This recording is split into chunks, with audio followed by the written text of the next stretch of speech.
Hello everyone. Okay, we had a failed start.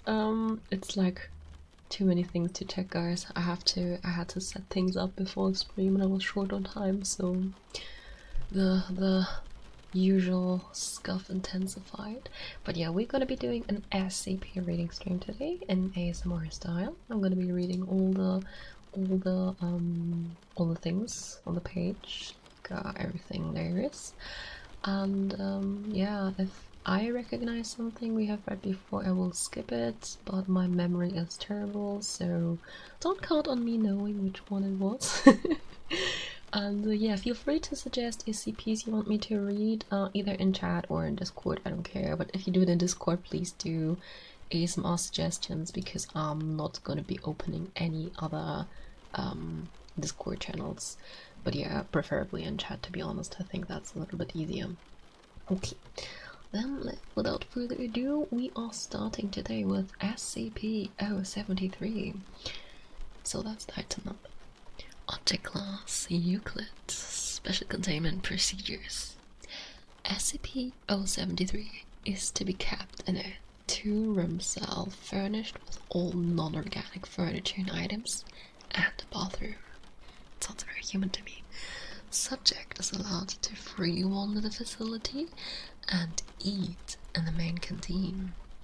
A tracking device has been attached to SCP-073's person and is not to be removed. Subject is disallowed any contact with the surface and is not allowed outside the facility. Subject is allowed no contact with plant-based SCPs under any circumstances. Violence is not to be used against SCP-073 under any circumstances. SCP-073 is currently kept in Site 17, so clearly this SCP is a vegetarian, you know, because he's not supposed to be around plant-based SCP, so this is very clear from the start. Perhaps it's a vegan, like we can't tell at this point, but it's one of those, clearly. Description. SCP-073 appears to be a heavily tanned male of Arabic or Middle Eastern descent in his early 30s. Cook meat is great. Can't pass up on the steak, man. In his early 30s, 185 centimeter, which is 6'1", tall, and 75 fry. I'm thinking of French fries, guys. 75 kilogram, which is 165 pounds, with black hair and blue eyes. Arms, legs, spinal cord, and shoulder blades of the subject appear to have been replaced with artificial versions of unknown make and metal. Sounds a lot like Wolverine shit. Subject only takes notice of this when it is pointed out, and states that it has no knowledge of how, why, or when these replacements took place, stating it had had them as long as it could remember. There is a symbol engraved into the forehead of the subject, which appears to be of Sumerian origin. Symbol has as yet been untranslated, and subject appears distressed when the symbol is mentioned at all, refusing to speak on it. Subject does need to eat and drink on a regular basis, but is strictly carnivorous owing to its effect on plant-based items. Oh, it's not a vegetarian after all.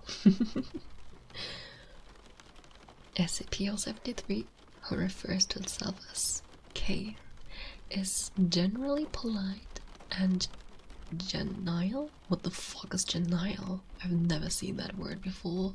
Avexons, how you doing? Hello, hello. Thank you for that, pets.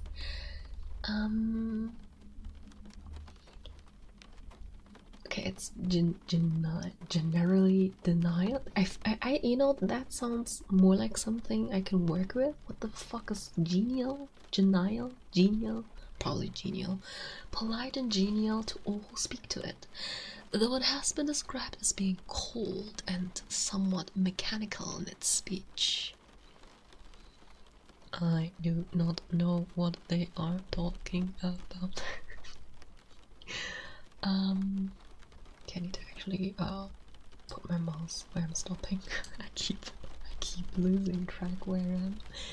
It is very helpful and enjoys aiding personnel in their daily actions, whatever they may be. It has highly detailed knowledge of ancient to recent events in history, and most commonly spoken languages in the world, including ones that have since died out. The subject has professed having a photographic memory, remembering word for word all text in an 800-page dictionary that was flicked through a minute and a half. It has scored above average in all intelligence tests given to it. Genial means friendly and cheerful. Oh, okay, thank you for letting me know. That's good to know. I learned a new word, guys. I'm so spot on. So it's a very intelligent, plant-despiling kind of being. SCP-073's presence is inimical to any and all life grown in soil, causing death to any such life within a 20-meter radius. Any land SCP-073 has walked on, and any within the 20-meter radius, becomes barren as all anaerobic bacteria dies, rendering the soil incapable of supporting life until new bacteria are introduced.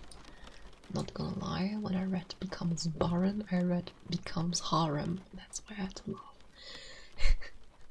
Anything that is derived from soil-grown life, such as wood and paper, immediately rots and disintegrates upon touch of SCP-073. Further affected derivatives include anything hydroponically grown. That are a lot of very complicated words, not gonna lie. One moment. Okay, there we go. Violence directed towards SCP-073 reflects any damage inflicted on SCP-073 directly back onto the attacker. Although SCP-073 visibly remains unharmed, this applies to any damage directed at SCP-073. Attempts to get tissue and blood samples have proven futile. When the procedures initiated, personnel carrying out the action felt the sensation of whatever was applied to SCP-073 and wound up with a sample of their own blood or tissue, despite the fact that all actions were directed solely at SCP-073. Indirect damage through a medium also results in the person perpetrating the action receiving the wounds caused. Although SCP-073 receives no actual harm from damage to its person, it has stated that it feels the pain of the action and has politely asked researchers to abstain from overly harmful actions to its person. I'm just imagining like this SCP like all friendly being like, oh yeah, you know, I'm so sorry, but can you please stop that? We have to go. No worries, Rico. Have a good day. Thank you so much for tuning in shortly. Bye bye. Additional notes. SCP-073 was found in the New York Police Department in 19 blank, having been taken in after the subject had been found amidst the bodies of several violent gang members. SCP-073 told police members that the gang had attempted to make sport of it, but became angry and attempted to kill SCP-073, resulting in their own demise. SCP-073 was incarcerated and was deemed a John Doe when NYPD could not find any information on it. SCP-073 came to the attention of the Foundation through a routine inspection of John Does and was subsequently released into our custody. Addendum 073-1 Examination of the unidentified metal on SCP-073 has suggested that it is beryllium bronze, a metal that has been documented as being utilized by various anomalous cultures and entities. Most notably, beryllium bronze is a component found in SCP-1216, SCP-1427, SCP-2481, and SCP-2711. In light of this discovery, the Foundation began working in an attempt to trace the origin of beryllium bronze and how it initially spread throughout the world. When prompted, SCP-073 was able to provide information that suggests that beryllium bronze originated in the Middle East, though the exact point of origin has yet to be determined. Further research into the origin of beryllium bronze is currently ongoing. Addendum 073-2. In light of SCP-073's instructional nature, photographic memory, and a general will to please, High Command have deemed that all information is to be backed up on SCP-073, ensuring it is not lost in the event of a catastrophe. While this action is met with mixed responses, SCP-073 has agreed and sworn itself to secrecy on its part. Addendum 073-3.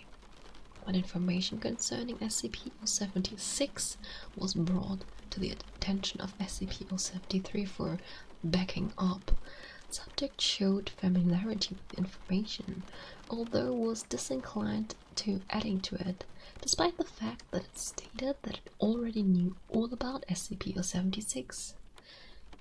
It then stated it would be better for all parties involved that it not meet SCP-076. Okay, that definitely means we have to read SCP-076 since they were mentioned. So this one seems very average. Like from those I remember, this one Nina has like some wild abilities, you know, just like basically cleaning anything in soil, you know. But seems friendly, seems cool. Reflecting damage, you know, pretty normal skill. Very normal. It's Cain from the Tale of Cain and Abel. He has the mark of Cain. Is that so? I do not remember Cain from the Tale of Cain and Abel to be reflecting stuff and killing everything in the soil though.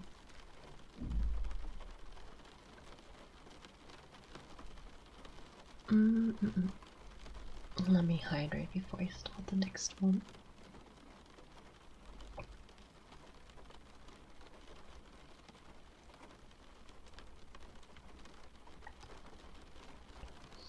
Alright. So, since SCP-073 does not want to meet 076, we are going to swap over to 076 to see what the deal is. And it starts with basically a mail, message, or letter. Seems more like a mail from Doctor, and it's blanked out. 2. Director Mariah Jones, Record Keeping and Information Security Administration. And the subject is Revision of SCP-076 SCP file.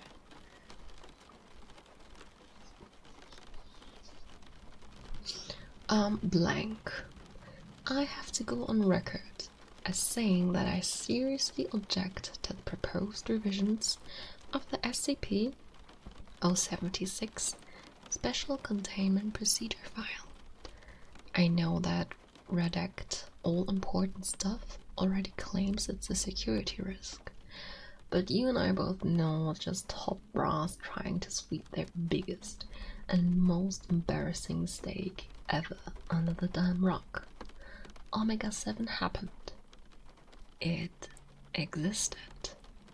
Those people died because you screwed up, and you can't change that, no matter how hard you try to hide it.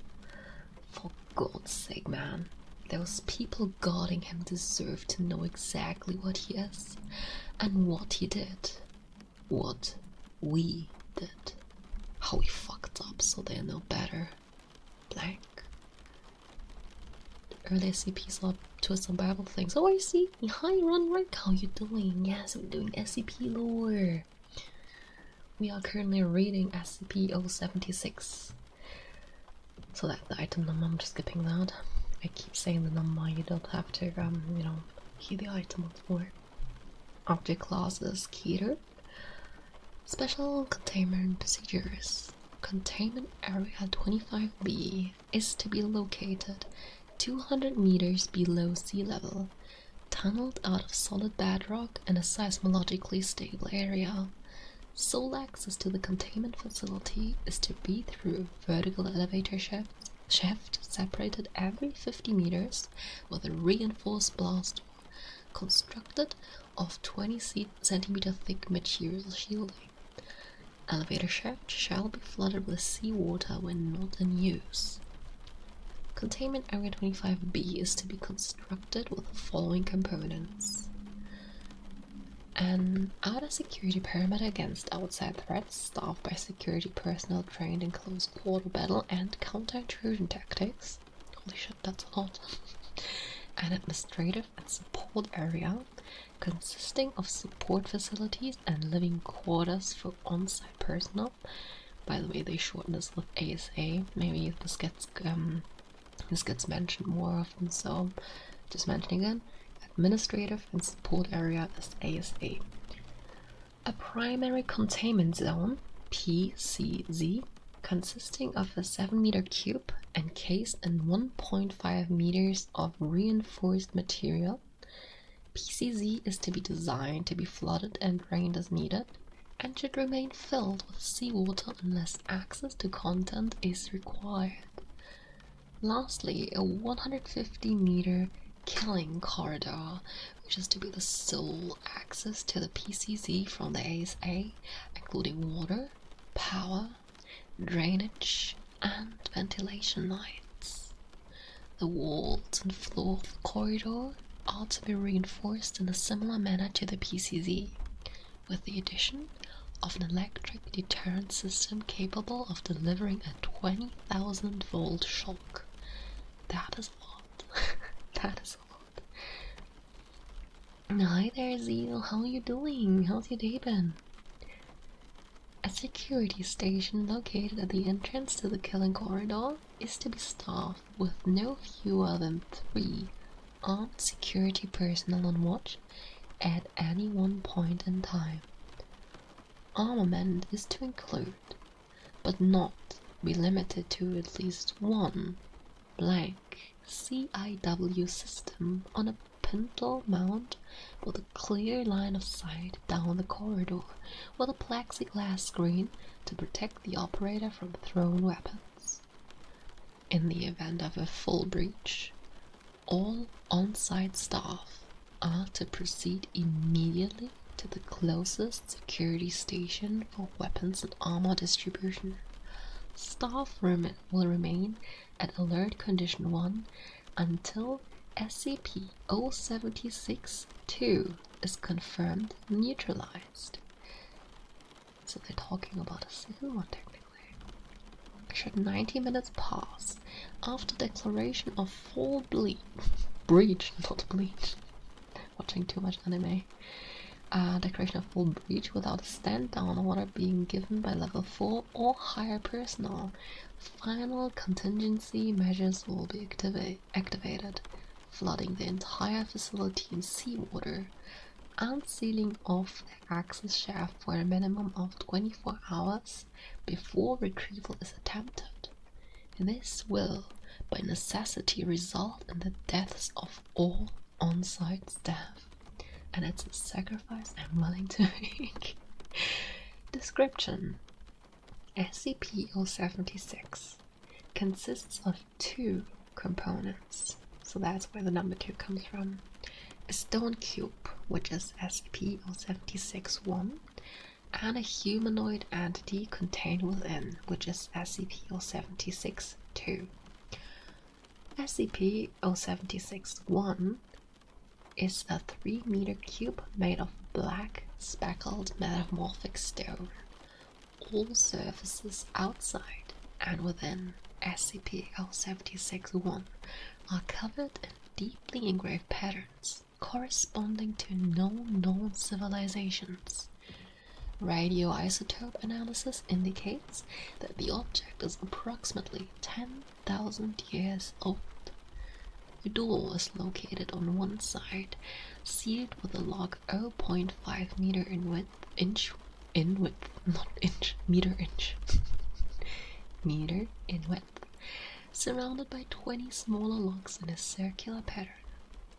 As of yet, none of the keys have been found, making the door impossible to lock once closed.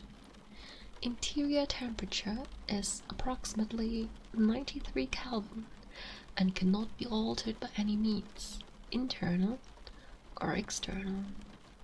Directly in the center of the room is a 2.13 meter tall stone coffin held in place and sealed shut by several chains of unknown make and substance, which are attached to the inner corners of SCP-076-1.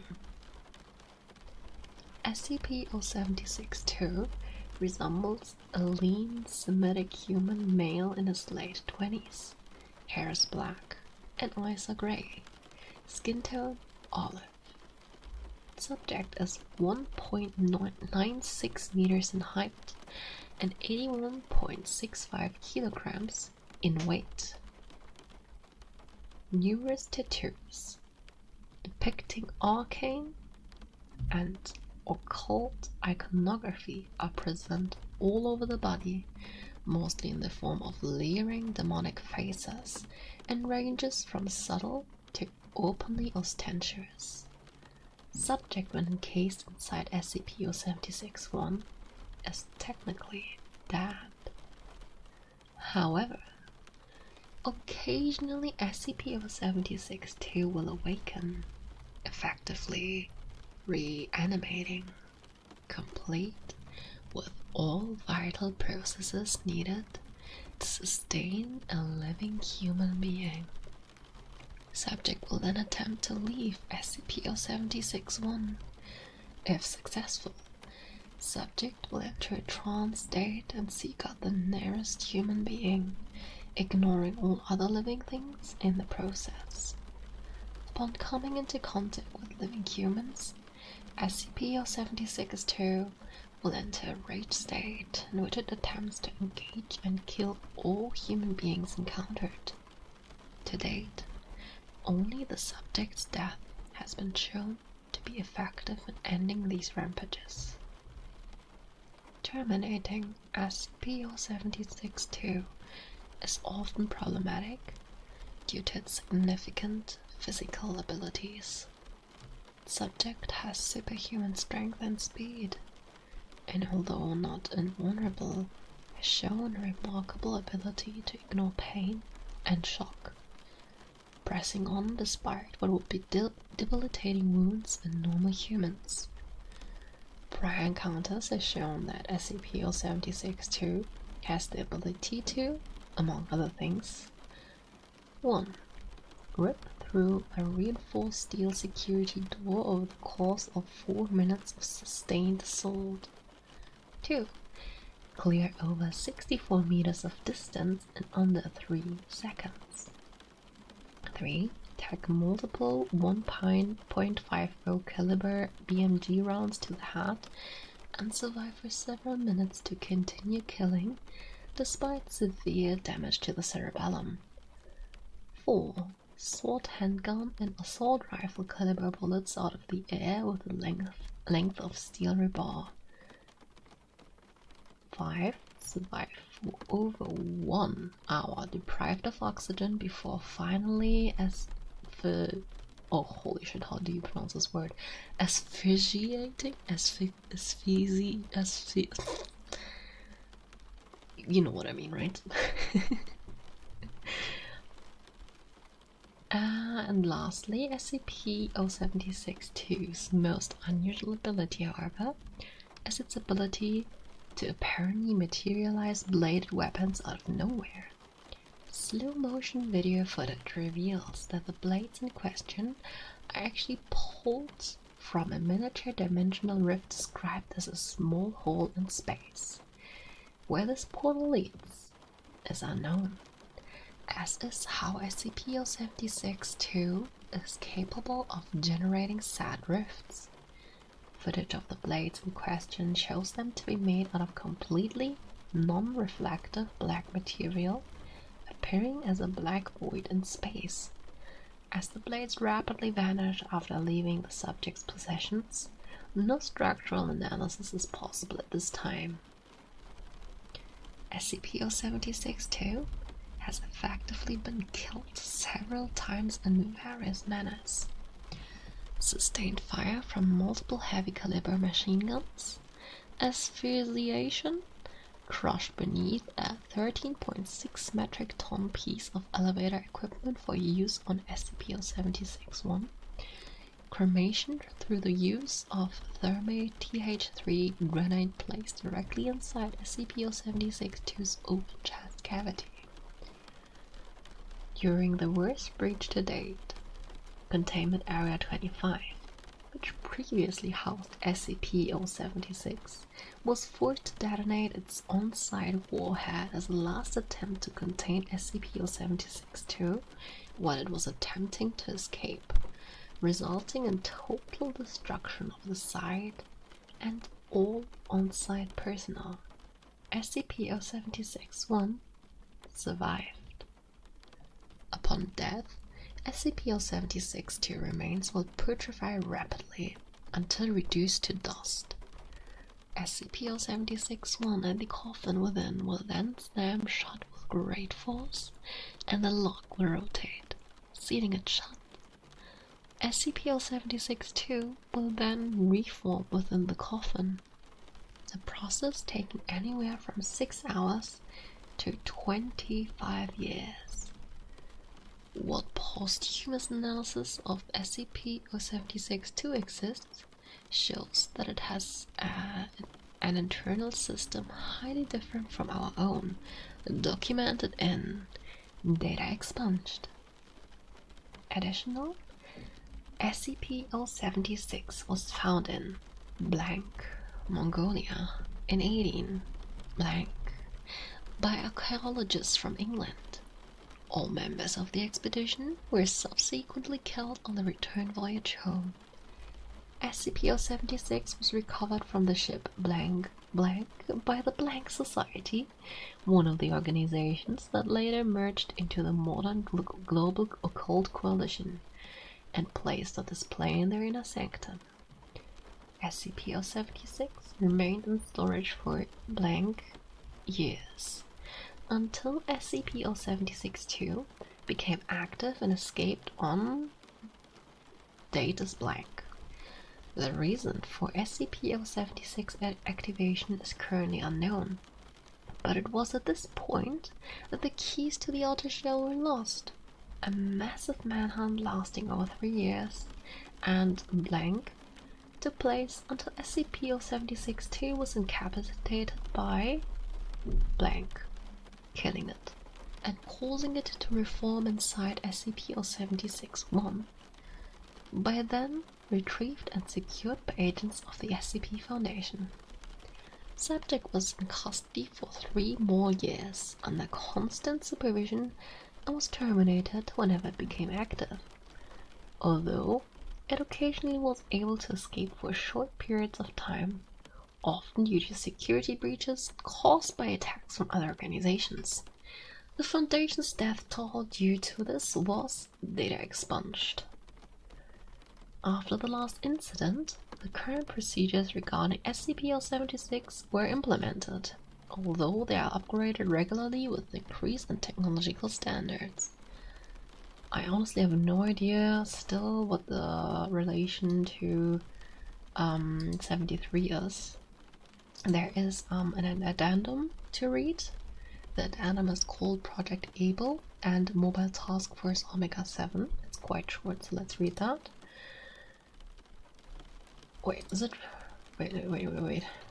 Is it short? No, it's actually quite long.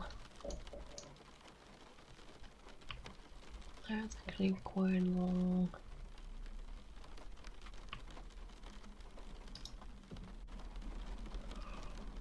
Sorry. Yeah, I don't know. I think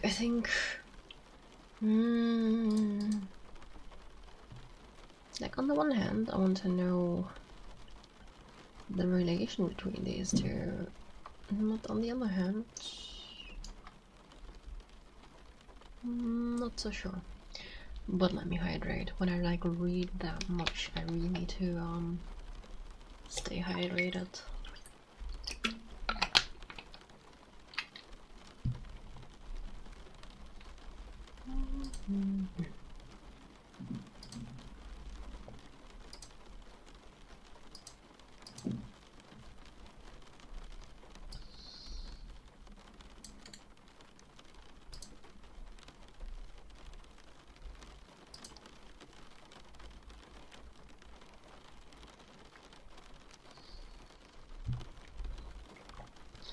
Pants, thank you.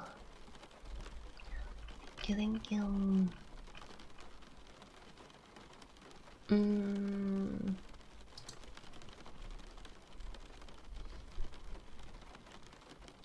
I actually think I need a small break. Give me 5 minutes, guys. BRB. BRB.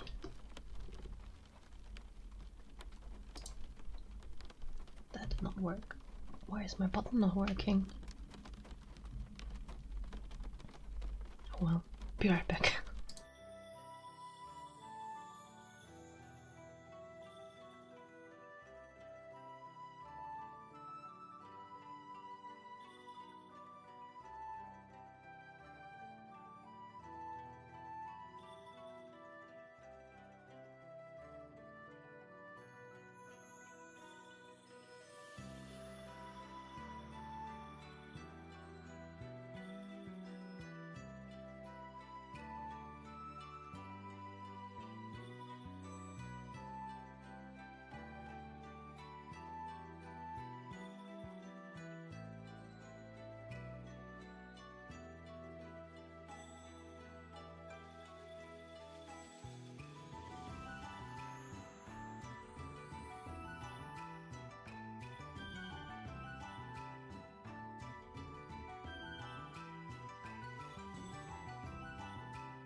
Oh, right, I'm back. Let's see.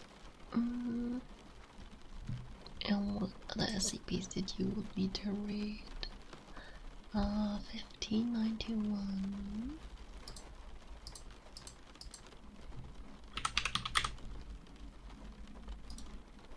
Thank you. Let's see. SCP-1591. Object Class Keter. Special Containment Procedures. SCP-1591 is to be contained at Area 79, within a containment vault 100 meters below the surface level. SCP-1591 is to be placed in the center of this vault with 30 high-intensity spotlights arranged in a 1-meter circular pattern above, below, and around it. Once every month, the spotlights are to be replaced by D-class personnel due to the damage caused by SCP-1591's effect. An equivalent set of spotlights are to be kept in position outside the vault in case of containment procedures failing or being enacted incorrectly. Hello there, Baltics. How you doing? How's life? An R&D team headquartered within Area 79 is completely dedicated to developing and engineering the increasingly advanced containment light mechanisms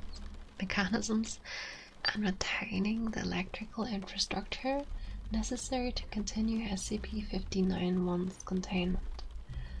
Materials from SCP-blank have been implemented as part of their research, and use of other objects is under consideration. Life is lifing. Yeah, that sounds about right. Hope yours is going well. My life is also lifing. But thank you for asking. Photosensitive broadcasting units are to be set up above, below, and around the vault to monitor for a containment breach. If any photosensitive broadcasting units cease to function, surface teams are to prepare 75 high-intensity spotlights with an intensity 600,000 LX greater than SCP-1591's intensity to cease the expansion of SCP-1591's effect. In the event that containment is breached, O5 Command is to be alerted to the possibility of an XK-class end-of-the-world scenario. Description: SCP-1591 is a glass sculpture in the shape of a star, surrounded by 14 sheets of stained glass. The central sculpture weighs 1.2 kilograms, with the individual panels weighing 12 kilograms each. All components of SCP-1591 are suspended approximately 6 meters above the ground through an as-of-yet unknown mechanism. To date, efforts to effect the levitation of either the sculpture or the panels have been unsuccessful. SCP-1591 constantly produces light with gradually increasing brightness and intensity. Any surface illuminated by SCP-1591 will appear to become inconsistently transparent, and if not removed, any affected matter will disappear from observable space.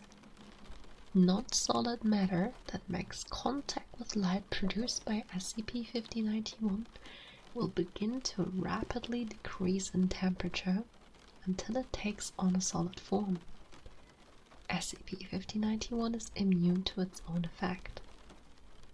Organisms will retain consciousness and mobility while being affected by SCP-1591, although their ability to create speech will be lost.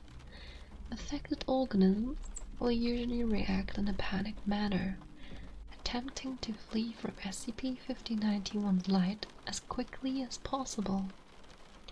If an affected organism ceases being exposed to SCP-5091's light, it will quickly fade and vanish. Hello there, Ablenon. I hope I didn't butcher your name too bad. I'm sorry if I did. I hope you're having a grand time today. I imagine we'd all panic if we're disappearing. Finally, I mean, what? Just kidding.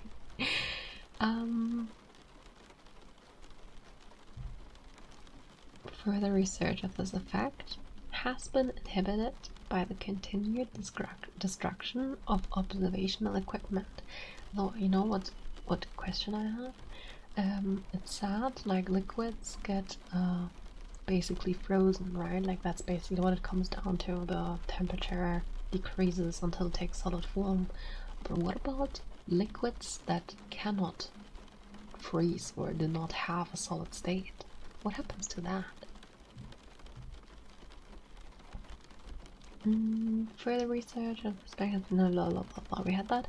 SCP-5091 being exposed to lights of the greater intensity than its own will cause the rate at which its brightness increases to be reduced by 20,000 to 50,000. Is that actually lumen? I'm not sure.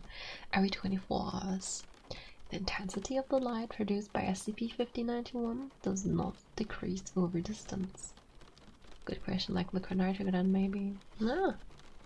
So, I mean, you can like cover all possibilities, right? But I suddenly had that question. SCP-5091 was recovered in 1914 from blank, Italy, where it was in the possession of known Serpent Hands operatives. During initial containment, SCP-5091's effect was negligible, taking over 82 hours to completely destroy a 3x4x3 meter wooden block. It was contained within Site-77's safe containment wing.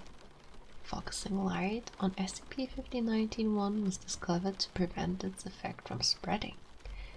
Initially, the light required for containment of SCP-5091 was relatively low. In February of 1941, Site-77 was partially damaged by Allied bombing raids. These bombs caused SCP-5091's containment to be breached, resulting in most of the remaining portions of Site-77 being destroyed. After control of the facility was re-established, SCP-5091 was discovered to be significantly more hazardous and reclassified as Euclid. A second containment breach resulted in Site-77 being severely damaged and the loss of blank personnel. Addendum. On May 19, 1941, several documents relating to SCP-5091 were recovered by Mobile Task Force Sigma-3 bibliographers from a location inhabited by members of the Serpent's Hand. These included photographs, diagrams, and documents. One example has been included in this report. The report is the following. War with Elrich. We had been at peace for almost 568 years, but they had decided to declare war upon us. The Verderers tried to assure us that we would be defended, safe from the king's wrath. Killed. All killed. I saw little boys strung up by their backs, snapping in half as they were wrenched up towards the stars. Women were struck down in the street, lanced and stabbed until they begged to die. Men who fought back were blinded and made lame, then displayed proudly in shop windows. My mother was shaved, boiled, and eaten, yuck, by pillaging river warriors. Okay, it was pure decimation, far beyond what had been necessary to bring vengeance to their kingdom. When the heavens saw this, they cast their eyes away, disgusted by the Elrichian carnage. The heavens cast themselves to earth, They could not stand to watch any longer, and soon they were falling every moment. First, only on our lands, then on theirs, bringing even worse carnage than what we had suffered. I could smell the burning from the northern provinces. This star is a gift to you, from heaven. In the right hands, it will be a tool to bring down senselessness. But do not forget its origin. If the hatred and carnage once again reach its light, it will cast down purity, wiping it from your lands. The stars are beautiful tonight, which you can click on. Okay.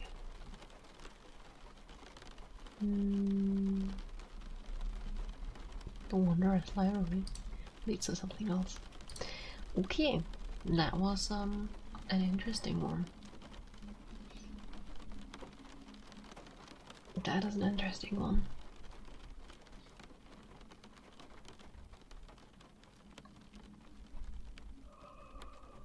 Oh god, I'm so tired. Sorry.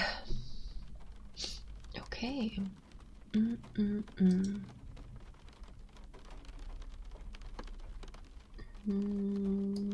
Checking shortly which one we can read next.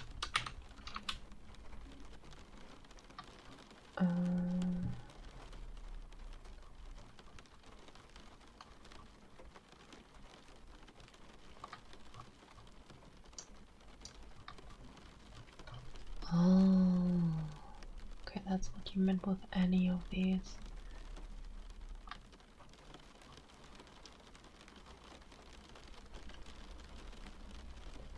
Well, any SCPs you want to hear about?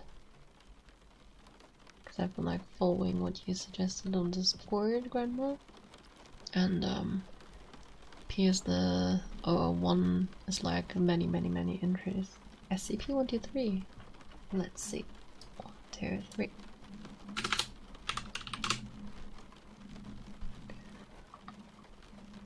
Let's do it. Why not? Also, did I think I missed your first message. Hi, VXT. Sorry. Okay, item number SCP-123. Object class Euclid.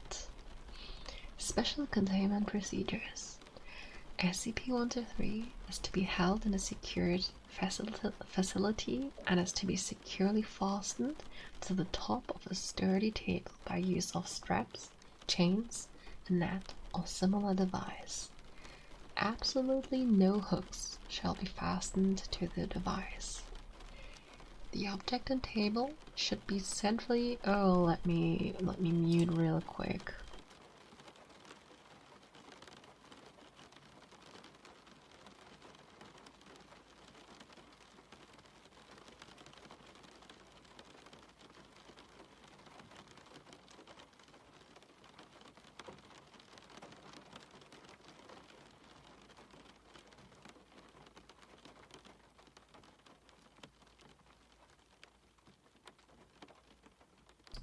Alright, there we go. Sorry, there was an ambulance.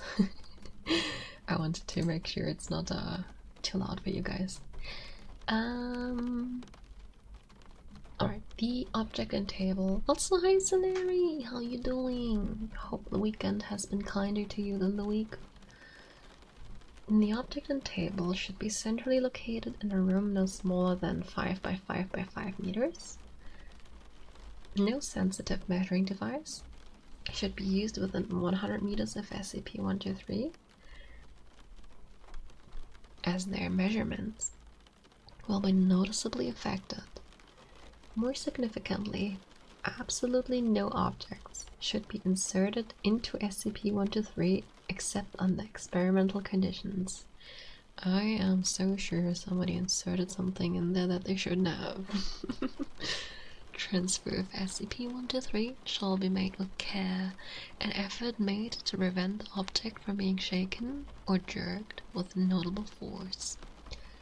SCP-123 shall not, under any circumstances, be transported over large bodies of water by any method. No person on below level 2 must be allowed in the containment chamber with SCP-123. Any person interacting with the object should wear tight-fitting clothing that has absolutely no straps, laces, or other dangling components. Persons with long hair shall be required to tie their hair back or wear a hairnet. Description: Object is a grey, geodesic sphere, 65 cm in diameter, consisting of 60 triangles. The areas between these triangles are empty, allowing the center of the sphere to be seen. The material the sphere is composed of is unknown, and upon the recommendation of Dr. Blank, research into the material composition shall be limited to a visual observation until further notice. SCP-123 appears to weigh about 3.62 kg, though its actual mass is believed to be much higher. The geodesic sphere is hollow, save for the very center. At the center of SCP-123 is what appears to be a black sphere, approximately 1 millimeter in diameter. No light can be seen being reflected off or emitted from the black sphere. The core also appears to exhibit a significant gravitational force, which massively increases within the confines of the outer geodesic sphere. This gravitational force can be measured using sensitive instruments several dozen meters away. Within approximately 3 meters, the gravitational pull is apparent to any observer, with dangling objects beginning to be pulled towards the center. At the surface of the outer sphere, the gravitational pull doubles the weight of any object placed into the structure. Thank you for the follow, and hello bosses original. How you doing? The inner sphere's qualities are apparent when any small object is inserted within the outer sphere. Any such object quickly accelerates into the object and disappears. Any liquid poured into the object also is sucked into the central sphere. Analysis has shown that the light that nears the black sphere is curved towards the center. The amount of gravity exhibited by the inner sphere at its surface suggests that its mass is approximately 10, how do you say that again? Holy shit, I've been out of Mars for so long. Like the 29ers on like the top of the 10. I don't remember how it's called. Holy shit, no, it's been a while away. But yeah, kilogram. It's very, very, very heavy. Okay. Though the obvious gravity reducing effect within the outer sphere, 10 to the 10th power. Thank you.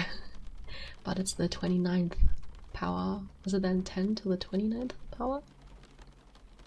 But thank you, thank you. It's been a while. Yeah, okay, thank you.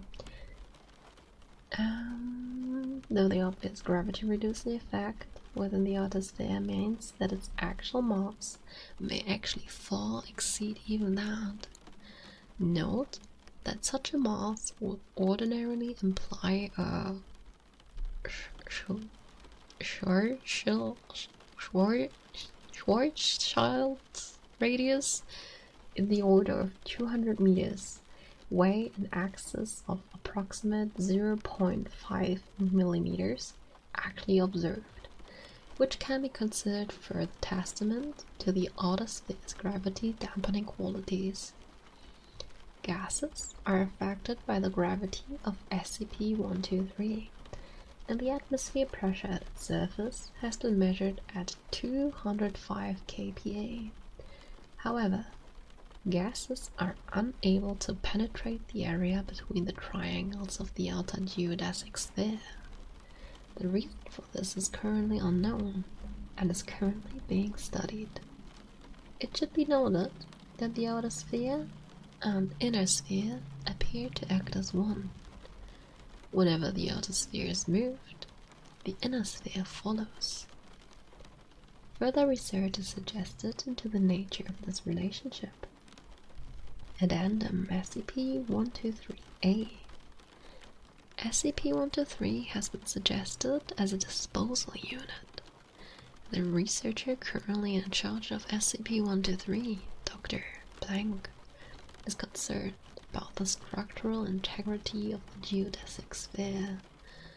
All requests for disposal must go through Dr. Blank, or request a formal hearing with Level 4 personnel.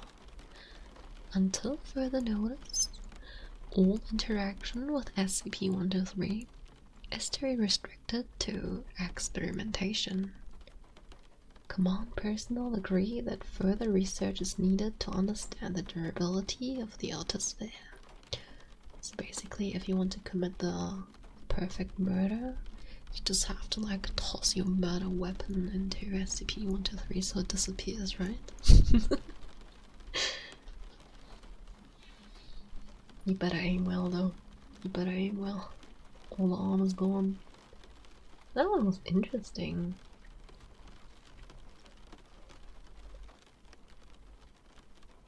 Huh. I still find it fascinating. Like many people don't know, I think last year I did an SCP stream, and that was basically the first time I ever got into contact with SCP stuff. I was never like into SCP lore, or you know, I heard about SCP because of that game. There was like an SCP containment breach game that like everybody played, and I saw some YouTube videos about that, and that's like the only way I got into contact with SCP stuff. And last year I read some lore for the first time, and I still find it so fascinating what people come up with.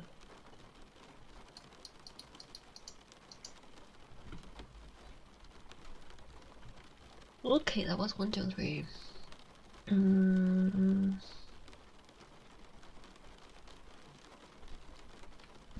Let me look at which one we can read next while I pour myself some water.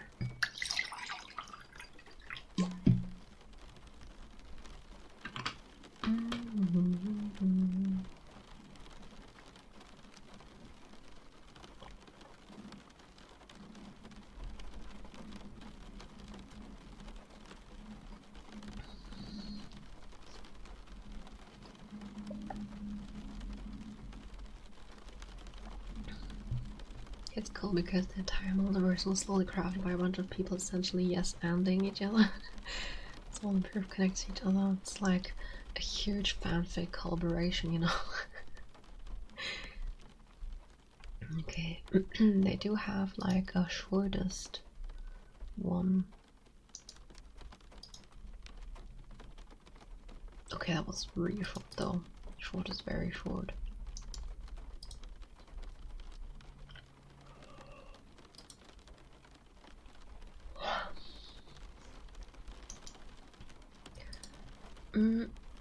What, by the way, what is the difference between SCP and lore? Like, sorry, not lore, my brain.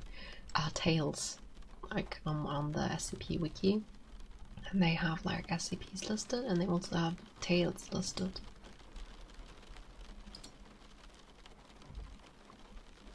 But let's see, what are the top rated ones?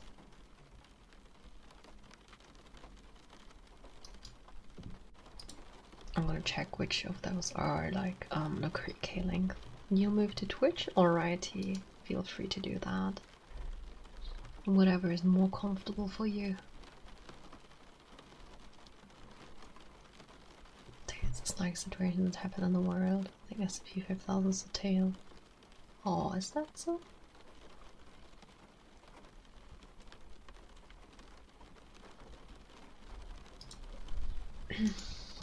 Okay, hold on, let us see. Top rated ones. Top rated is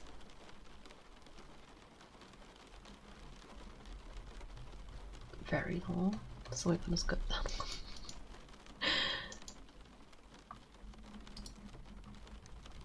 Yeah, this one seems fine. I have picked SCP-518. Supposedly it's one of the top rated ones. It's not a singular entity or a constant disaster trying to break free, it's a story about things that happened. Oh, okay, I see. Alright, SCP-518. Object class neutralized. Special containment procedures. SCP-580 is contained within a refrigerated unit inside Site 19's morgue. While standard cover-up procedure was observed during SCP-518's inciting incident, Foundation web crawlers are to monitor for combinations of relevant keywords used in conjunction with one another. These include Westmoreland Elementary, Field Day, 80s, Police, Monster, Creature, Muppet, and other tangentially related themes. Description: SCP-580 is the carcass of an entity similar in appearance to a full-bodied Muppet character. That is already very crazy. That would scare me if I'm honest. SCP-518 is 2.1 meters in height, with dark green fur, yellow horns, and an orange pear-shaped nose. This is basically like Five Nights at Freddy's, right? Stylistically, SCP-580 possesses the visual language and aesthetics of a Muppet creation, but does not correspond to any existing character from the franchise or other puppet adjacent media. Chemical analysis has revealed that SCP-518's body is composed of miscellaneous materials including reticulated polyfoam, antron fleece, and wool. Autopsy has found clusters of these materials inside the body, giving the entity mass in regions where other suit puppets would be hollowed to accommodate human performers. Following Incident 518, SCP-518 ceased to exhibit any sign of function. It's not a singular entity or constant cause of trying to break free. Oh, I already read that. Okay, I was unsure. So I thought I ignored your message.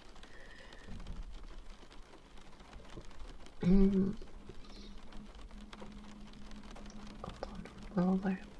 Oh, yeah. SCP-518 does not decompose, yet standard cooling temperature, which is 2.5 Celsius by the way, is still maintained within its container. Thorough analysis of SCP-518's internals has raised questions about the nature of its biology, as there is little to differentiate SCP-518 from an inanimate object. While the Foundation did not observe SCP-518 in an active state, accounts from Incident 518 corroborated that the entity was mobile and demonstrated apparent consciousness prior to its death. SCP-518 had sustained significant damage and mortem. This includes puncture wounds on the left hand as deep as 7.7 cm in diameter, 22 entry and exit wounds within the torso and upper body areas, blunt trauma resulting in polyfoam fractures in the back, leg, and head area, laceration on the right shoulder area, incised wound traveled to upper right torso, evidence of attempted ligature strangulation around the neck, possibly ineffective due to lack of discernible respiratory systems. SCP-518's body was discovered on September 25, 1986 in Newton, Iowa, within Westmoreland Elementary School's library, following a 2-hour siege on the school carried out by local law enforcement. I wish the day was September 25, that would have been funny. SCP-518.1 Testimonials. The following are abbreviated testimonials from civilian interviews collected by the Foundation during its assessment of Incident 518, dated September 25, 1986. Subject: Charles Poig, age 4, preschooler at Westmoreland Elementary. After being placated and relaxed, Poig is asked to give an account of the events related to Incident 518. Hello there, Bacon! How are you doing? How's the weekend for you? Poig. We were with Miss Taylor, and we were watching a movie. It was Muppets. They were dancing to a song. One of the Muppets came in front of the other ones and was dancing too. He was dancing in front of them. Oh, sorry. You can't sleep? Oh, I'm sorry to hear that. Spooky stories are a great way to fall asleep, trust. Thank you, guys. Thank you.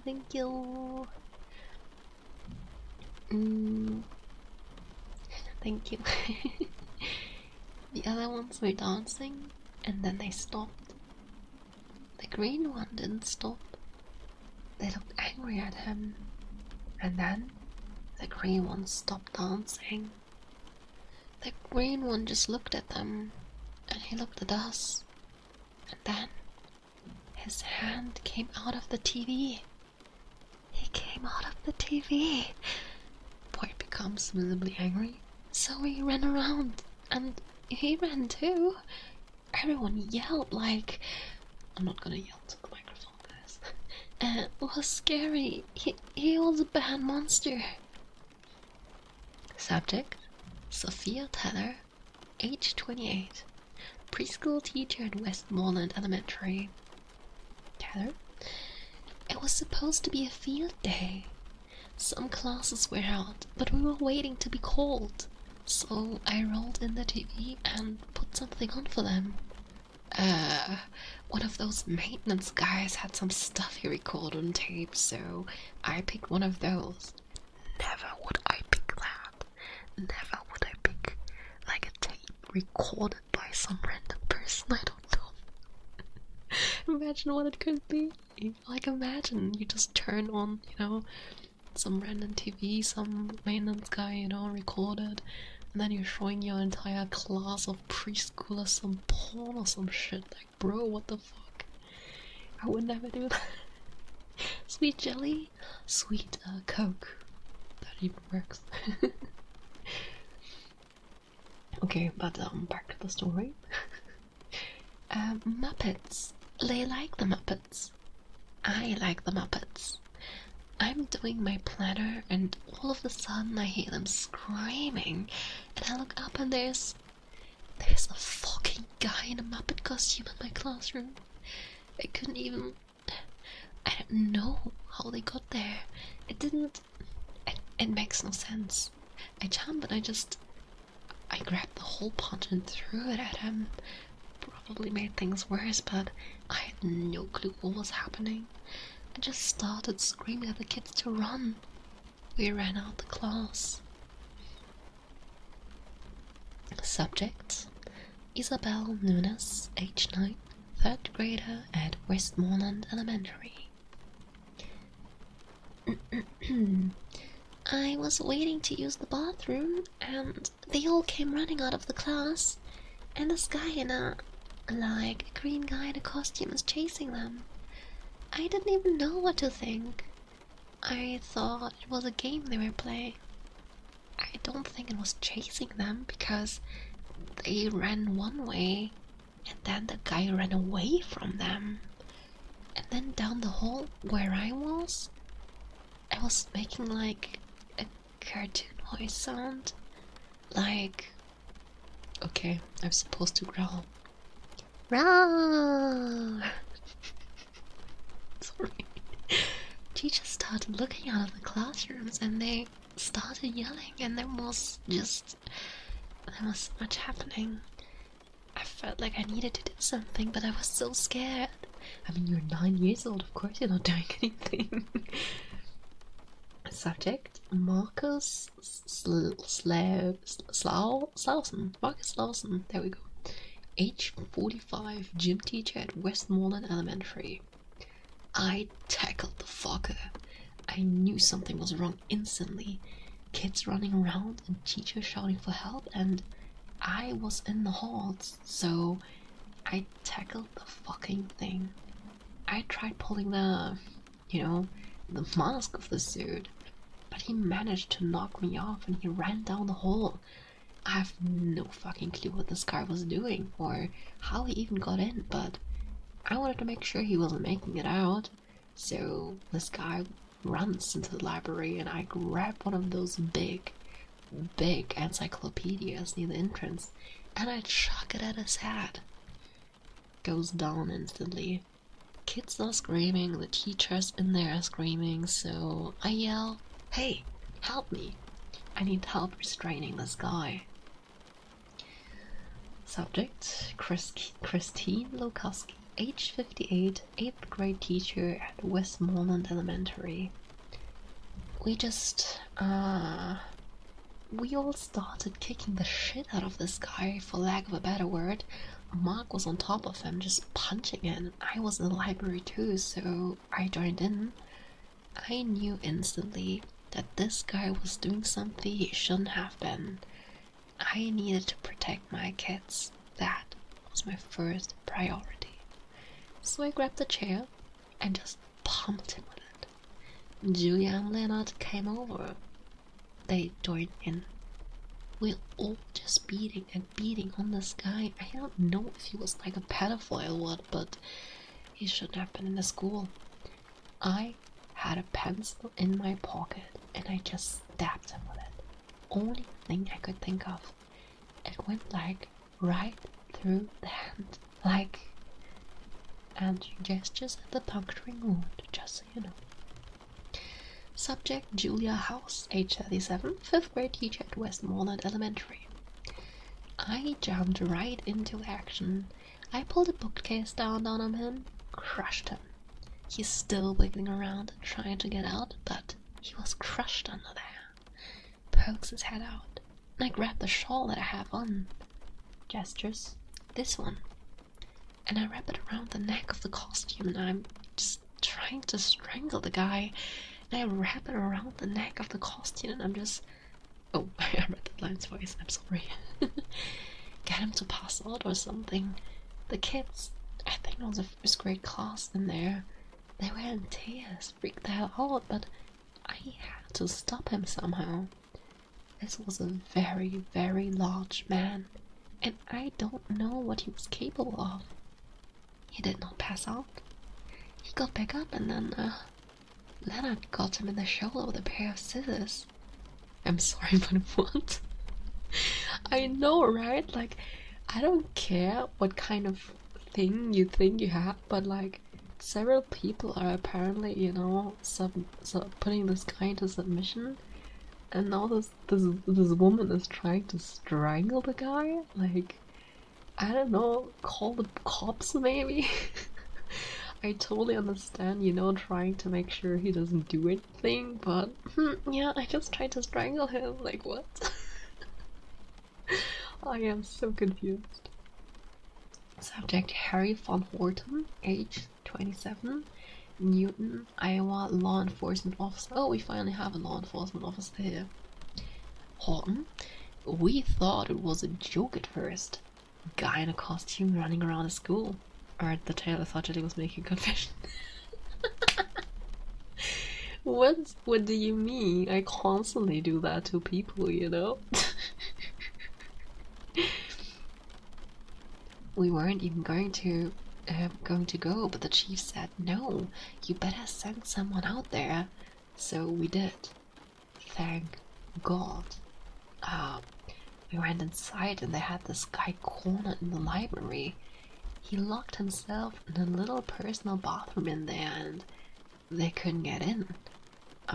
So we called for backup and then we moved all of the kids out. It wasn't that bad since most of the kids were outside for their field day anyways. But we made sure to get all of the kids and teachers out. It took like an hour, while the rest of us posted outside the bathroom. He wasn't coming out. It took like an hour. No luck. He just keeps scrolling or whatever.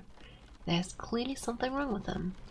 And I'm thinking it's some fucking homeless guy, clearly. Or someone who just isn't there. So we kicked the door down as soon as I saw him and I don't know. Something in my brain was telling me this guy was bad news. All of us fucking unload into this freak like 30 or 40 shots. Thank you for the stretchy and the hydrate. Let me stretch. Oh, thank you for the follow. Hello there, Alfie. How you doing? Hello.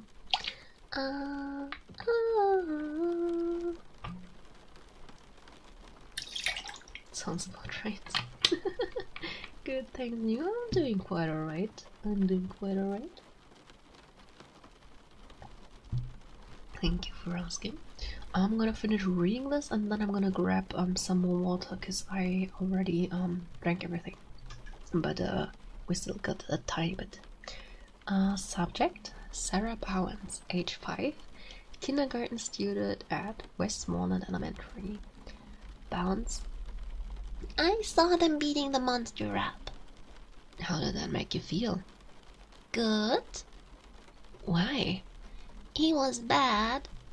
Why? He looked bad, and he wasn't supposed to be here. Investigation of the tape students was shown found an ordinary broadcast capture of an episode of The Muppet Show.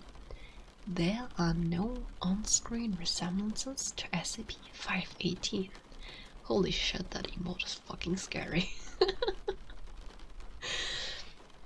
As frequent collaborators with the SCP Foundation, GOI 402, the Jim Henson Company, was contacted for inquiry regarding SCP-518.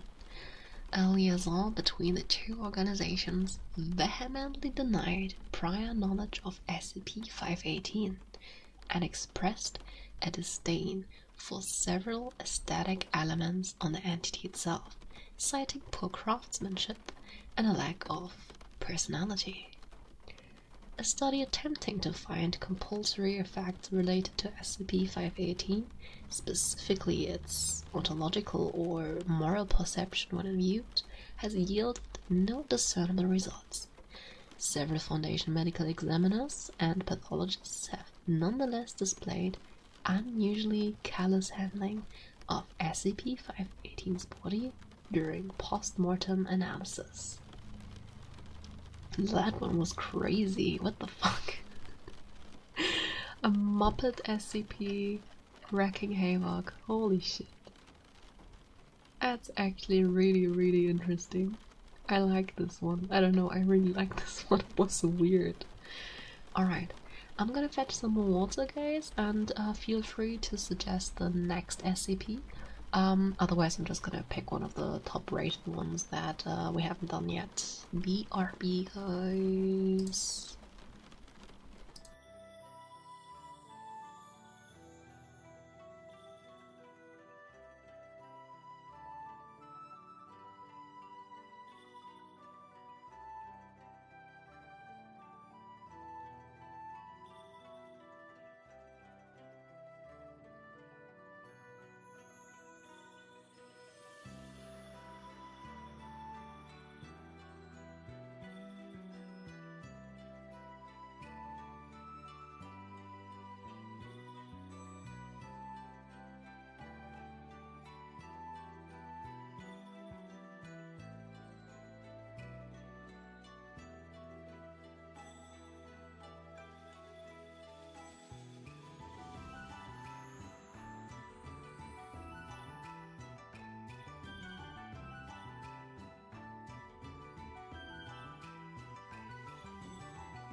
Oh, I'm back.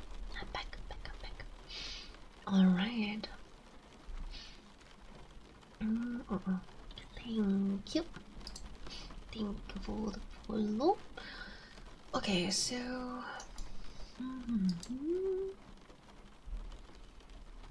Let's see. What's the next one we can read?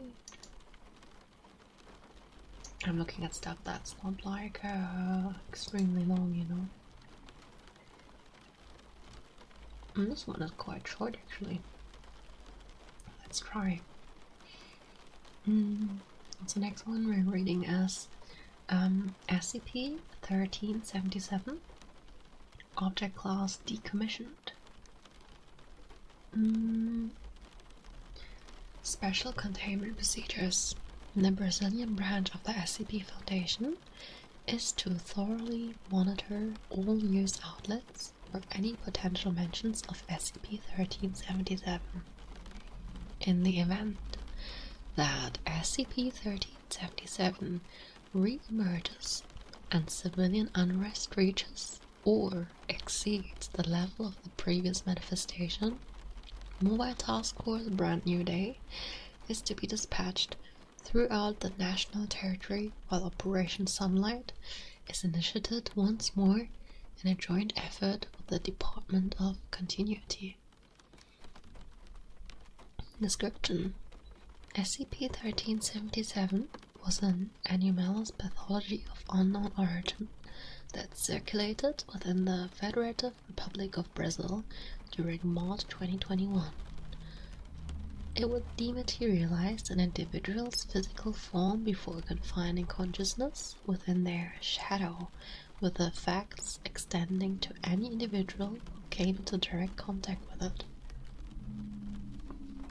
Ontoelectric thaumaturgical investigation indicates that the functionality of the psyche was not compromised by SCP-1377, and reports of a faint heartbeat being heard from the victims were common. And there were 2 footnotes so far, but I'm gonna read them at the end. Although SCP-1377 was considered irreversible, exposure to high-intensity light had shown to be capable of completely disintegrating anomalous shadows. This would later be deemed a euthanasia procedure by the Ethics Committee. Addendum: Decommissioning Operation Sunlight. The first cases of SCP-1377 were reported on the morning of March 4 in the city of Sao Paulo, with the disappearance of local families, followed by increasing public disturbances. Several other reports were confirmed across the country shortly after, and within a week, the total numbers were of 320,000 infected individuals. From March 12 to 29, the general population remained indoors to avoid contact with SCP-1377 and spend time beside their families. At this point, most individuals had also taken measures to entirely prevent light from entering their households. Then President Jair Messias Bolsonaro assisted in the SCP Foundation in seizing and restricting all attempts at external communications from Brazilian territory.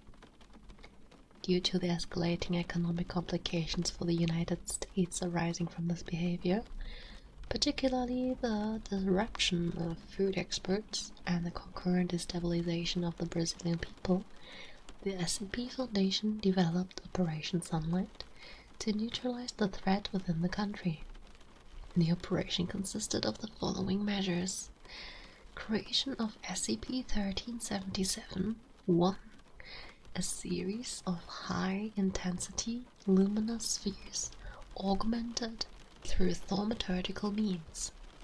Each instance had a range of 1,000 km and was deployed across one of the country's 5 regions. They were remotely activated at 11 AM on March 30 and immediately euthanized those infected with SCP-1377. Well there, Nico, how you doing? Infusion of SCP-1377-1 with mimetic agents designed to ensure that neither its activation nor SCP-1377's victim could be mentioned by the Brazilian population. Deployment of Mobile Task Force A Brand New Day to combat individuals of high cognitive resistance, actively frustrating the Foundation's containment efforts. Expunction of all documents pertaining to the victims to ensure consistency with mass mimetic application. By the following day, Brazil had resumed to normalcy. I'm not gonna lie, this one was kind of boring. I don't know why this one. I feel like this one is actually probably interesting, but to me this was kind of boring. I don't know what you guys think. Kind of expected more after that Muppet story, I guess. That one was good.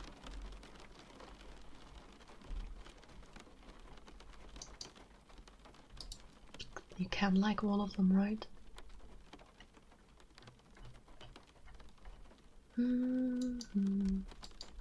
Trying to check which one could be fun next. There's lots and lots of entries about the 9000 SCP, by the way. It's kind of crazy. Like, there's so many of them. Yep, it says adult content. I'm not gonna do that one.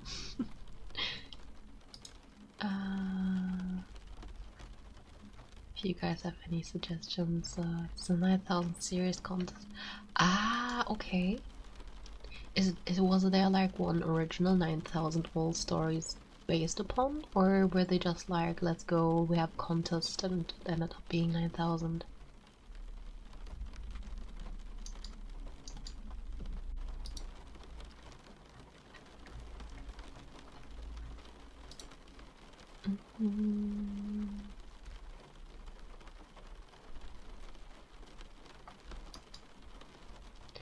To see which one gets selected. Oh, I see, that's cool. What happened to the rest? Like, SCP-5000 was the winner of the 5000 series. Ah, okay. Do they do that with all the full thousanders? Like 6000, 7000, etc.?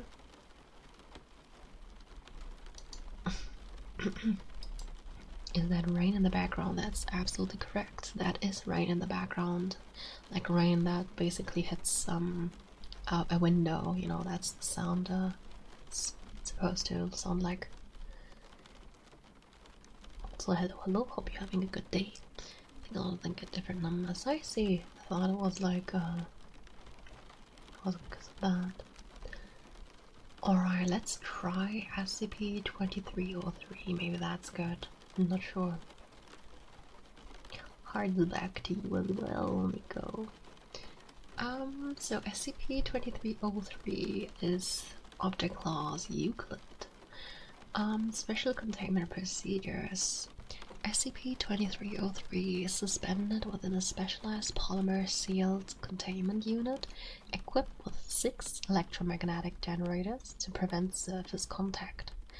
Emergency UV lighting systems are installed throughout the chamber in the event SCP-2303 attempts to breach containment. Resupply is handled via automated injection lines. No personnel are to enter the containment chamber unless under direct approval from SCP-2303's project lead.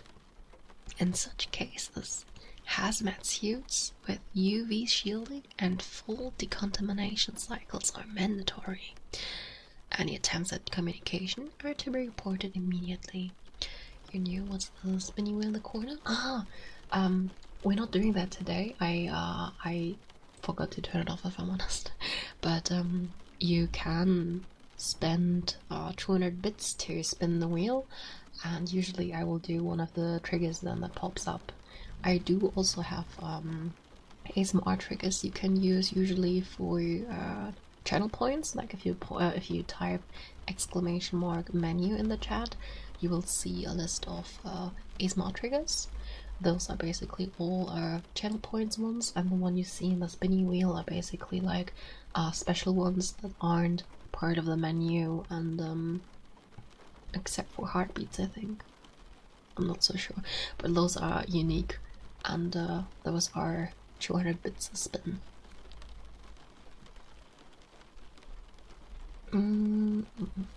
Where did I leave? There.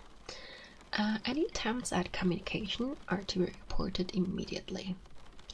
Description: SCP-2303 is a mass of CMYK oil-based pressing exhibiting autonomous locomotion and form manipulation. While largely amorphous, SCP-2303 can produce temporary appendages to mimic inanimate objects or simple organisms. These approximations are crude, lacking intricate detail, and destabilize within seconds. SCP-2303 metabolizes organic matter via surface contact, extracting lipids, water, and pigmentation, which it uses to increase its volume. Affected material desiccates rapidly. Exposure exceeding 30 seconds typically results in total tissue collapse. Remains are not suitable for study after this period, as they will typically disintegrate under slight pressure. SCP-2303 demonstrates periodic behavior consistent with low-level sentience. Under observation, it has produced symmetrical, Rorschach-like inkblot patterns across a given surface. These images typically appear during periods of prolonged inactivity or shortly following changes in the anomaly's environment. Have a good one, Nico. Have a good one. Thank you for being here.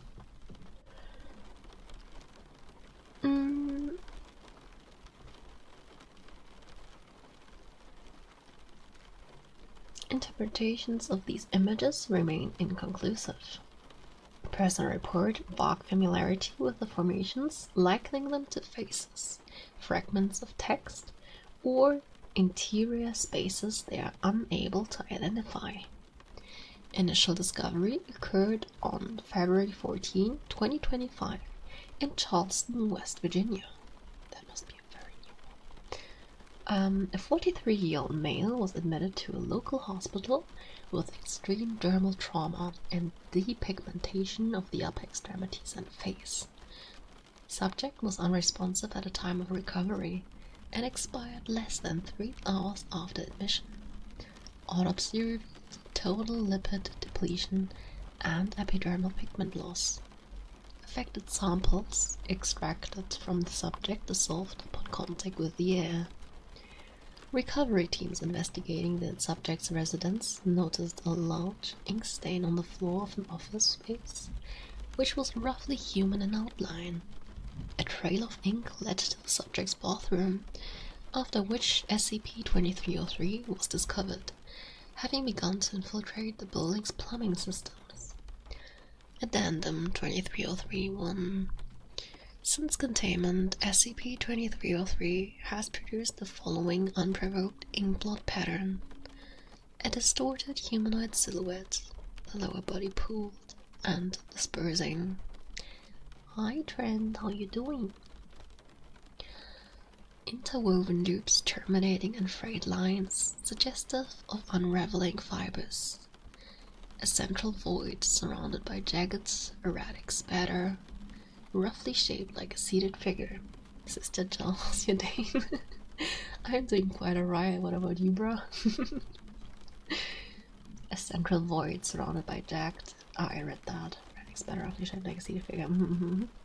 Post-incident review of recovered tenant records revealed that the apartment had been rented under the name E. Callow, a pseudonym used by an author of several unpublished manuscripts. The desk retrieved from this room was found coated internally with dried ink consistent with SCP-2303's composition. All drawers were sealed shut by hardened residue. Ew. Manuscript recovered were illegible. Pages exhibited alternating streaks of haphazard revision and unfinished sections. No coherent text remains. Efforts to confirm the presence of intelligent consciousness within SCP-2303 are ongoing. The entity does not respond to direct questioning, but displays notable distress when presented with blank paper. My favorite SCP from today, it would be the Muppet one we read. In general, that's a good question. I actually quite like the SCP wars. Like, I still remember like this monkey, you know, that doing that. You know, I'm trying to clap not too loudly. That one was funny. I like that one. And the IKEA one, I really like the IKEA one. I just don't know the numbers of them, I cannot remember them. But there was like one SCP we read last year about like an IKEA one. That was also quite fun. I enjoyed that one. Alright.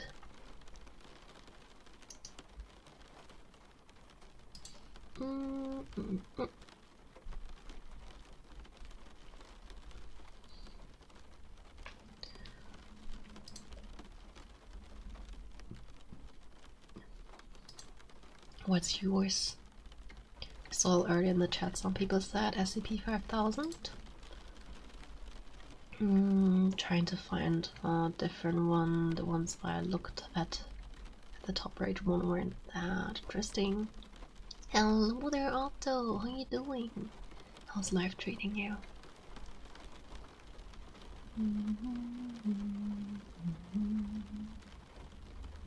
Thank you for the follow.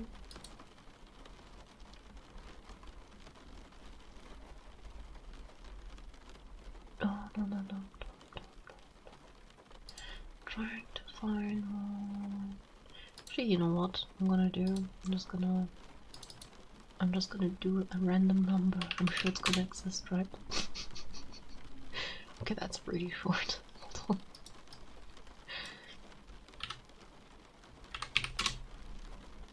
Okay. Hold on.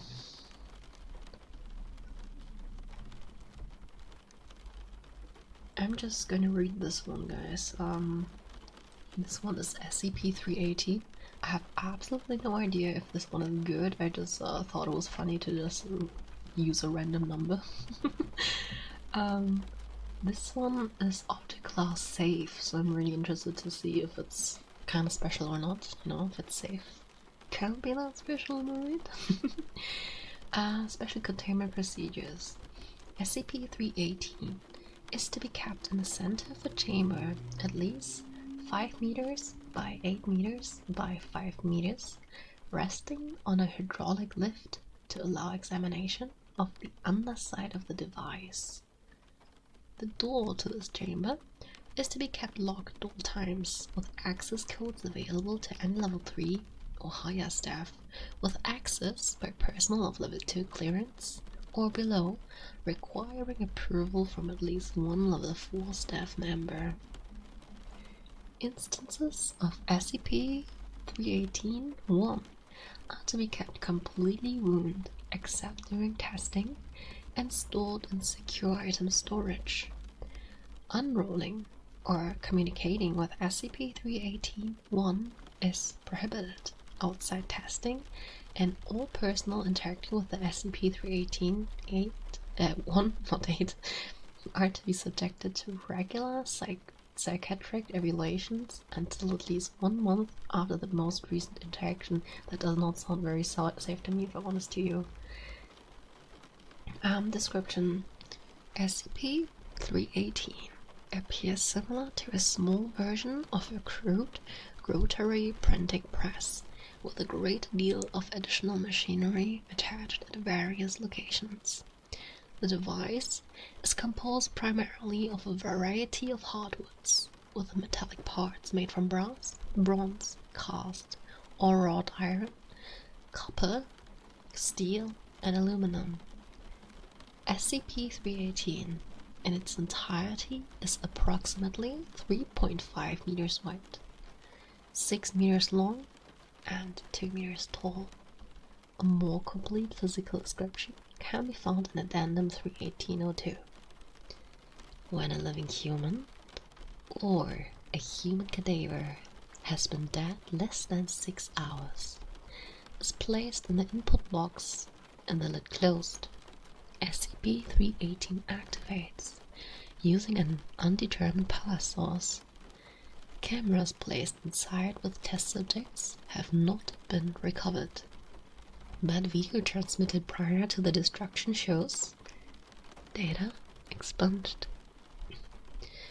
With the vocalization of conscious subjects audible to observers outside the box. During the process, lids of both boxes lock in place, such that any force sufficient to open them would likely also cause significant damage to SCP-318. Tests using this level of force are currently awaiting approval. SCP-318 remains active for approximately 5 minutes per use, with exact time seemingly dependent upon the body mass and physical condition of the subject. After SCP-318 ceases activity, all covers unlock. The test subject is no longer present in the input box, and a scroll designated SCP-318-1 is present in the output box. SCP-318-1 takes the form of a strip of paper 7 inches, which is 17.8 centimeters, wide, and 2 feet, 16.1 centimeters, long, wrapped around a black enameled wooden dowel 1 inch, 2.5 centimeter, in diameter, and 8 inches, 20.3 centimeters, long.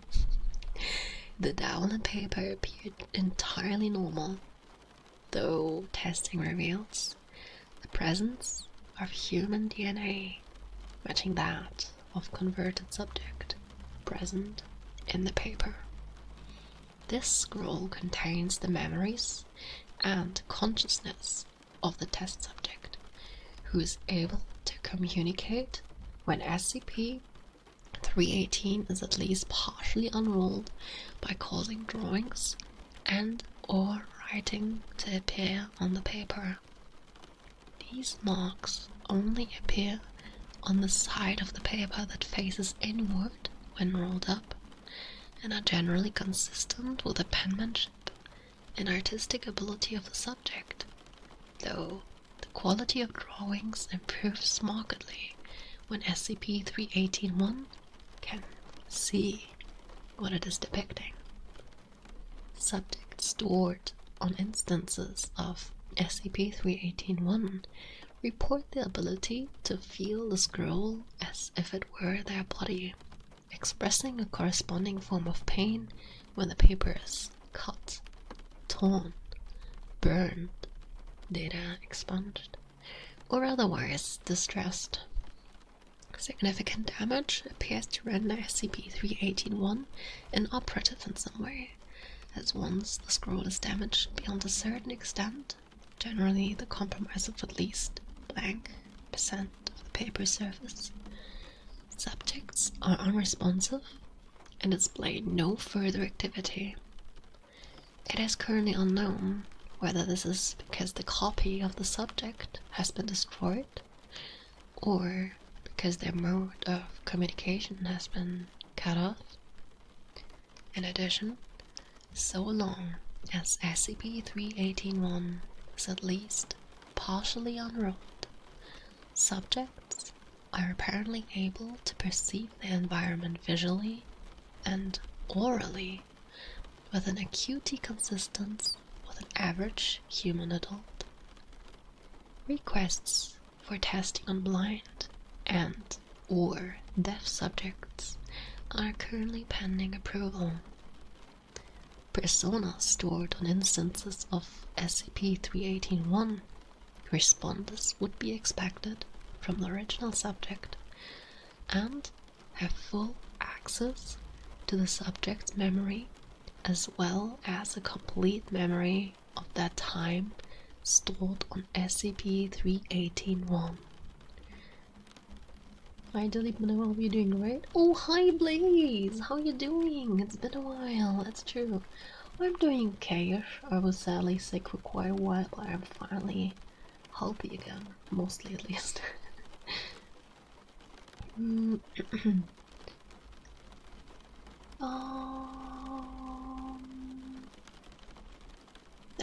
They're unable to exert any direct influence on objects or personnel, and though they can make requests of the reader is under no obligation or compulsion to accede to these requests. Casting has shown no mimetic properties in writings or drawings on SCP-318-1, and subjects do not appear to be more persuasive than they were while alive. However, some staff have, through prolonged interaction, displayed sympathy towards SCP-318-1 subjects. Such individuals, I cannot talk, should be transferred to non-sentient SCP items or terminated if a transfer is not feasible. Hello there, Enkit. I'm not sure how to pronounce your name. I'm so sorry, I'm good at butchering names. Hope you're having a good day. Are you doing good and feeling better? Thank you so much, that's kind of you. How are you doing anyway? Addendum 318-01. SCP-380 was recovered by Foundation agents on blank blank 20 blank in blank. Stories of a library of the ancestors caught the attention of Dr. Blank, who was vacationing nearby. Investigation revealed an isolated monastery containing both SCP-318 and several hundred instances of SCP-318-1.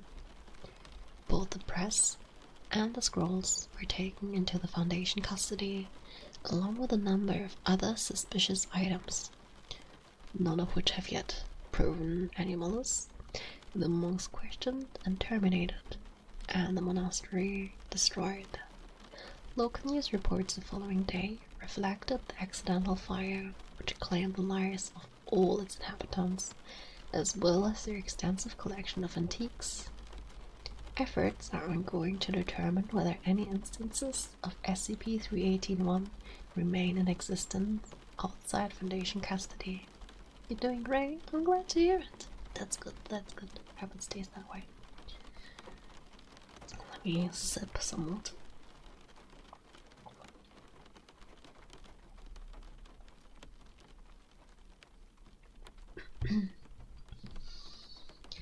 Addendum 318-02. Some parts of SCP-318 appear to be significantly older than others, with the aluminum parts clearly manufactured in modern times, while carbon dating has placed some of the wind components to before the 10th century CE. It is currently unknown whether the more recent parts were installed to replace broken parts, or whether they are part of some sort of modification on the original design. The presumably oldest and possibly original parts are distributed throughout the device, suggesting that its overall age is at least 1100 years, despite the fact that this predates the first known appearance of several elements of its design by centuries. The modification present in SCP-318 compared to a normal rotary press are extensive, and a full listing of these can be found in Redacted. Those with the greatest known relevance are as follows. In place of the hopper, that would normally feed paper into a press of this design, there is a large section of machinery, comprising almost half the total size of SCP-318, including a hinged-loaded box constructed of oak, specifically redacted, bearing a bronze plaque displaying the word "materia," and has interior design dimensions of approximately 1.83 meters, 6 feet, long, and 0.91 meters, that's 3 feet, square. A second box, 1/8 dimension of the first, so 6 significant figures, is located where the output would normally be on a press of similar design, and bears a plaque reading Sententia. Discoloration of the wood around each plaque indicates that they may not be original. The components, which would normally transfer ink and water to the respective rollers, are absent, with several cloth and leather hoses running to the material box. Testing of the roller surfaces for residues has thus far been inconclusive. Addendum 318-03. Work is currently underway to catalog the recovered SCP-318-1. For a complete listing of SCP-318-1 that have been cataloged, including those produced after SCP-318's recovery, see document 318-1 blank. For selected interview excerpts and stimulus tests, see experiment log 318. Addendum 318-04. Request to use SCP-318 to enable final debriefing of sufficiently recently deceased Foundation personnel are currently pending approval. Request to use SCP-318 to interview test subject killed by mimetic SCPs is denied. Addendum 318-04. Requests to use SCP-318 to enable final debriefing of sufficiently recently deceased Foundation personnel are currently pending approval. Requests to use SCP-318 to interview test subjects killed by mimetic SCPs. Did I just read the same addendum twice? My brain is already not functioning anymore. I'm pretty sure I just read the same thing twice. Addendum 318-05. Additional resources and personnel have been requested for the translation and cataloging of SCP-318-1, as several recent interviews with SCP-318-1 subjects have yielded useful information about certain SCP objects, including data expunged. Some interviews have also indicated the possible existence of previously unknown SCPs, one of which, SCP blank, has since been relocated and contained. It should be noted that a number of the leads produced through interview of SCP-318-1 subjects have proven to be fabrications, and all information obtained from SCP-318-1 should be considered suspect. In spite of this, it is the belief of this researcher that there may be much to be gained in questioning all SCP-318-1 about other potential SCP objects. That one was interesting, not gonna lie. I like this one. It seemed a bit weird. I like all the weird SCPs for some reason. I'm not sure why, but it is what it is. Alrighty. Guys, I hope you enjoyed the SCP ASMR stream. I have to end it at this point, sadly. I'm sorry. We did start a bit late today, but I tried to at least go a bit longer, a little bit. so it's not that bad. But yeah, for the next streams on Wednesday, I'm going to be playing Expedition 33. If you're not into gaming content, no problem. On Friday, I'm gonna continue with ASMR. It's gonna be regular ASMR. And then we'll see each other on Sunday to the usual time again. And I will send you off to often.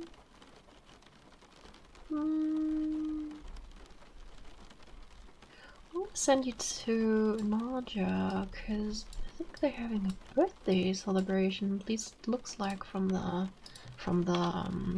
stream title. So let's go congratulate them. We were just getting relaxed. I'm sorry. Next week. Have an amazing day. You as well, guys. Have fun and this is the right message for followers and subs. And yeah, I hope to see you around on Wednesday or Friday, depending on if you enjoy gaming or not. Bye bye, guys. Bye.